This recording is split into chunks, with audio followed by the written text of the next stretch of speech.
이스라엘 사사 중에 기드온이란 인물이 있습니다. 300명을 데리고 가서 해변에 모래같이 많은 미디안을 무찌른 이야기로 유명한 사사입니다. 이로 인해 기드온은 모든 이스라엘 사람들로부터 추앙을 받게 되고 사람들은 그에게 왕이 되어줄 것을 요구하게 됩니다. 만약 당신이 죽으면 당신의 아들들이 왕이 되어 우리를 계속 다스려 줄 것까지도 요청하게 됩니다. 예로부터 사람들은 경제적인 문제를 해결해 주고 외부로부터 보호해 주는 사람들이 있으면 왕이 되어 줄 것을 요청하곤 했습니다. 예수님도 그 중 한 분입니다. 오병이어로 5,000명의 무리를 먹이시는 것을 보았던 군중들은 바로 예수님에게 자기들의 왕이 되어줄 것을 요청했습니다. 기드온은 나라와 생명을 위협하는 나라로부터 자기들을 구해 주었으니 왕으로 추앙할 만했던 거죠. 여기에 기드온만 허락하면 당장에 그는 왕이 될 수 있었습니다. 그런데 기드온은 거절합니다. 그가 무슨 말을 하면서 거절했는지를 보게 되면 사사기 8장 23절입니다. 기드온이 그들에게 이르되 내가 너희를 다스리지 아니하겠고 나의 아들도 너희를 다스리지 아니할 것이요 여호와께서 너희를 다스리시리라 하니라. 우리에게는 이미 여호와 하나님이 왕으로 계시니 내가 너희를 다스리는 왕이 될 수 없노라 라고 말했던 겁니다. 해변의 모래와 같이 많은 적군을 단 300명으로 물리친 일을 두고 사람들과 기드온의 생각은 달랐던 것을 알 수 있습니다. 사람들은 기드온의 작품으로 여겼으나 기드온은 그것이 하나님의 힘으로 된 줄 알고 있었던 겁니다. 이로 볼 때 하나님을 체험한 사람과 그렇지 못한 사람은 생각이나 방향이 크게 다를 수 있음을 알 수 있습니다. 잘 모르는 사람, 그 삶에 별로 체험이 없는 사람은 나라는 말을 잘 하게 됩니다. 내가 어떻고 저떻고 합니다. 내 생각에는 이런 말을 자주 하게 됩니다. 그러나 하나님을 잘 아는 사람은 하나님이란 말을 잘하게 되죠. 하나님이 하셨습니다. 모든 것이 하나님의 은혜입니다. 하나님께 감사합니다. 그러는 거죠. 성경을 보면 하나님을 앞세운 자들의 승리가 있는가 하면 눈에 보이는 것을 앞세운 자들의 패배가 기록되고 있습니다. 하나님께서 그런 기록을 남기신 이유는 간단합니다. 너희도 나를 앞세워 살라라는 것입니다. 그러므로 우리는 성경에서 이렇게 살라 하신 말씀대로 살게 되면 하나님의 인도를 받으며 살게 될 줄 믿는 것입니다. 왕이 되지 못해 안달난 사람이 많은데 기드온은 그렇지 않았습니다. 문제는 그의 사후에 일어났습니다. 아들 중에 왕이 되고 싶은 사람이 있었던 겁니다. 아버지는 안 된다 했는데 권력에 대한 탐욕을 가진 아들이 있었던 겁니다. 아비멜렉이라는 아들입니다. 그가 왕이 되기 위해 꾸민 일은 정말 끔찍했습니다. 기드온에게 70명의 아들이 있었는데 아비멜렉에게는 모두 형제들이요. 함께 사랑하고 또 서로 힘이 되어주며 살아가야 될 귀한 형제들입니다. 이 70명의 형제들을 자신이 왕이 되기 위한 야심 때문에 죽이기로 결심을 하게 됩니다. 그리고 이 일에 동조한 사람들이 아비멜렉의 어머니가 살고 있던 세겜이라고 하는 성의 사람들입니다. 자기 성 출신자가 이스라엘의 왕이 된다고 하니 적극적으로 밀어주게 된 겁니다. 세겜 사람들은 은 70개를 모아서 아비멜렉에게 주게 되고, 아비멜렉은 은 70개로 깡패들을 동원시킵니다. 그리고 이 깡패들을 시켜서 형제 70명을 몽땅 죽이는 일을 하게 되었습니다. 아비멜렉이 형제를 죽인 이유는 하나입니다. 자기가 왕이 되는데 걸림돌이 되기 때문입니다. 왕이 되고자 하는 야심 때문에 형제를 죽이는 끔찍한 일을 아비멜렉이 저지른 것이죠. 그리고는 세겜 땅에서 세겜 사람들에 의해서 왕으로 추대됩니다. 어떤 욕심에 사로잡히면 그 욕심이 얼마나 끔찍한 일을 만들어낼 수 있는가를 보여주는 예가 되는 것이죠. 권력욕 때문에 죽은 사람 많고, 돈에 대한 욕심 때문에 죽은 사람도 많습니다. 세상에는 자기 욕심 채우는데 방해되는 사람을 원수 삼고 사는 사람이 얼마나 많은지 모릅니다.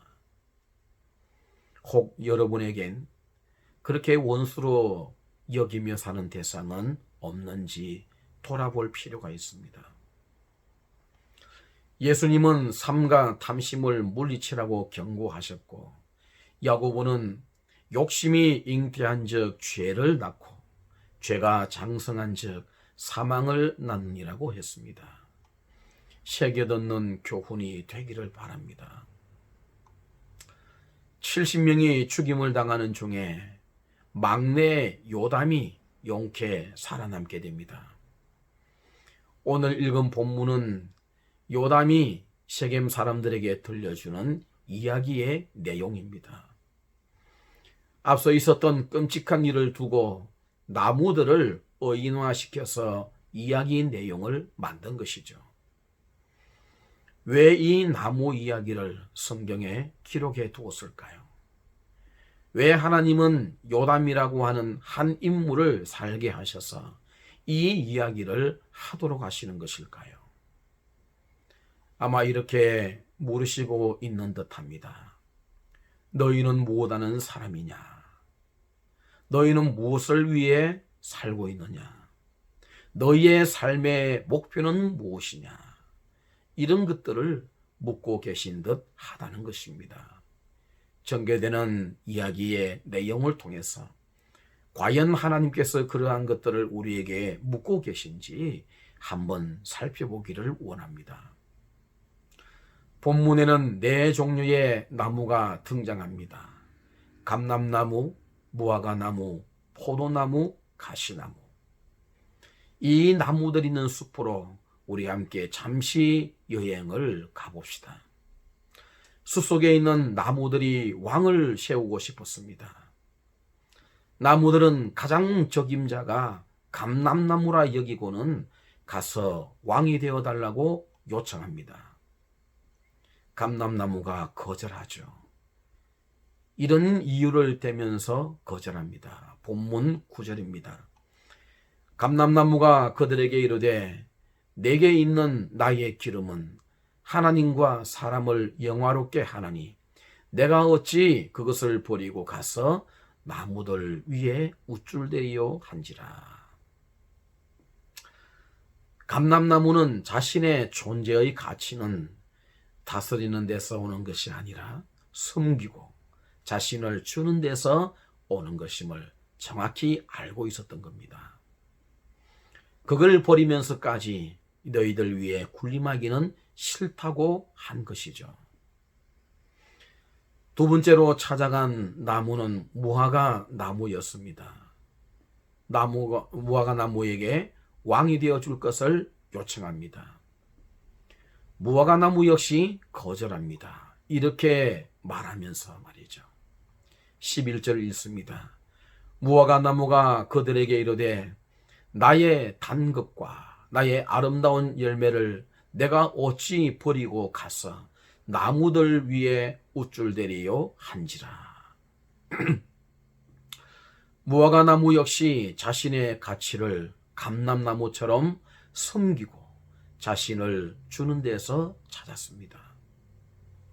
나무들은 무화과나무가 그렇게까지 말하는데 강요할 수는 없었습니다. 세 번째로 찾아간 나무가 포도나무였습니다. 역시 왕이 되어줄 것을 요청합니다만 포도나무 역시 거절합니다. 포도나무는 이렇게 말합니다. 13절이죠. 포도나무가 그들에게 이르되 하나님과 사람을 기쁘게 하는 내 포도주를 내가 어찌 버리고 가서 나무들 위에 우쭐대리요 한지라. 포도나무 역시 자신의 존재의 가치를 하나님을 섬기고 사람을 섬기는 데서 찾았습니다. 새 나무가 다 그랬습니다. 예수님을 보세요. 예수님은 어떻게 하셨죠? 오병이어 사건으로 무리들이 예수님에게 왕이 되어 줄 것을 요청했지만 예수님은 그 자리를 피해 버리고 말았습니다. 피하기 전에 주신 말씀이 나는 생명의 떡이니 너희가 이 떡을 먹으면 산다고 하셨습니다. 나는 너희를 위해서 내 몸을 희생하고 섬기고 주기 위해서 왔노라는 것을 가르치신 겁니다. 주님은 그것을 통해 우리가 가치를 가지고 살아야 할 것을 가르쳐 주셨습니다. 여러분, 우리가 사는 나라에 지도자가 필요하죠. 그래서 조직을 만들고 우리를 지키고 보호해주는 제도를 만들고 그걸 또 운영할 관료들이 필요합니다. 그러나 우리가 살아가는 데 진짜 필요한 사람은 누구이던가요?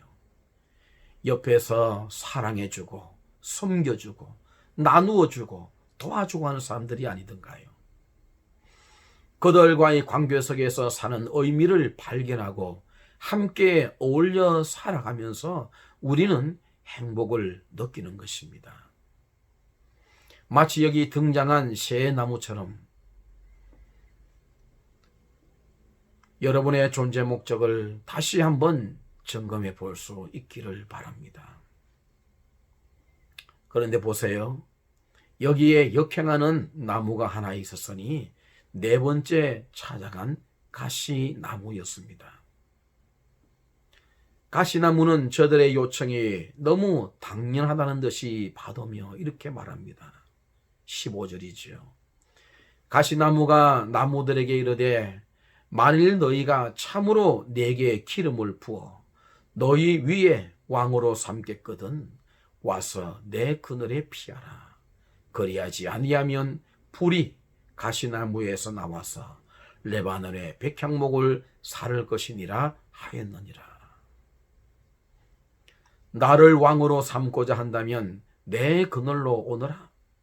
그렇게 하지 않으면 불이 내게서 나와서 너희를 사를 것이라. 그렇게 말했던 겁니다. 가시나무는 그늘이 없습니다. 있어도 그 밑에서 쉴 수가 없습니다. 찌르기 때문입니다. 남에게 줄 것도 없으면서 마치 주는 것처럼 말하며 자기를 제대로 대우하지 않으면 모조리 죽여버리겠다고 엄포를 놓습니다. 이런 사람이 권력을 잡으면 할 수 있는 거라곤 남을 괴롭히는 일일 것입니다. 쉬게 할 만한 그늘도 없으면서 있는 척하고 못하면서 잘하는 척하는 겁니다. 백성들이 피곤한 겁니다.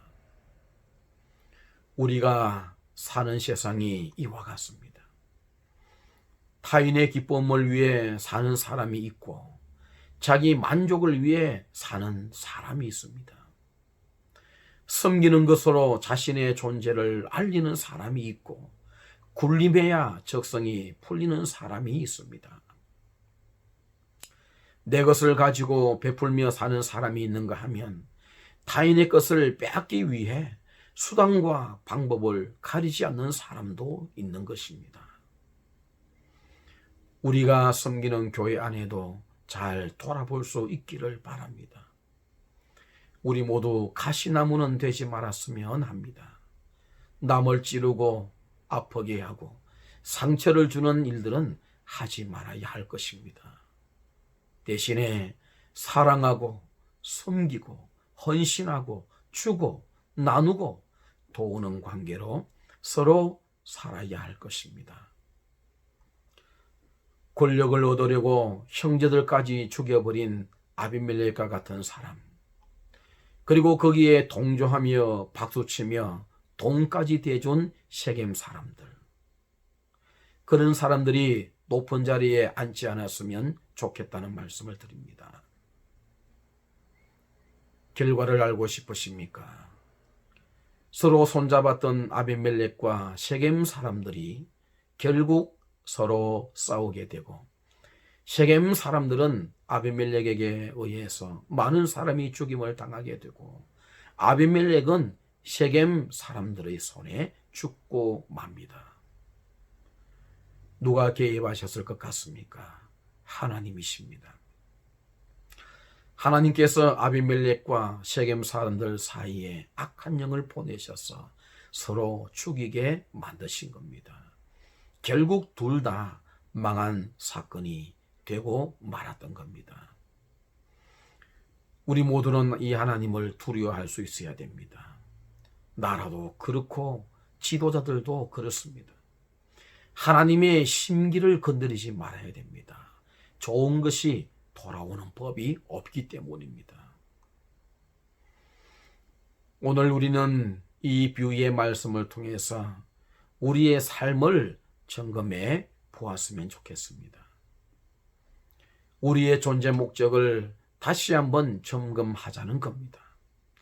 하나님과 사람을 기쁘게 하고자 했던 새 나무처럼 우리도 그런 목적 가지고 살아야 함을 교훈하고 있으니, 이 교훈 앞에 우리 모두 불필요한 것들을 내려놓았으면 하는 바람인 것입니다. 마지막으로 다시 이런 질문을 드려봅니다. 여러분은 뭘 위해 살며 누굴 위해 살고 계십니까? 여러분의 존재의 이유는 무엇입니까? 매일 이 질문을 새기시고 거기에 정당하게 반응하며 살아갈 수 있는 우리 모두가 될 수 있기를 우리 주님의 이름으로 축원을 드립니다.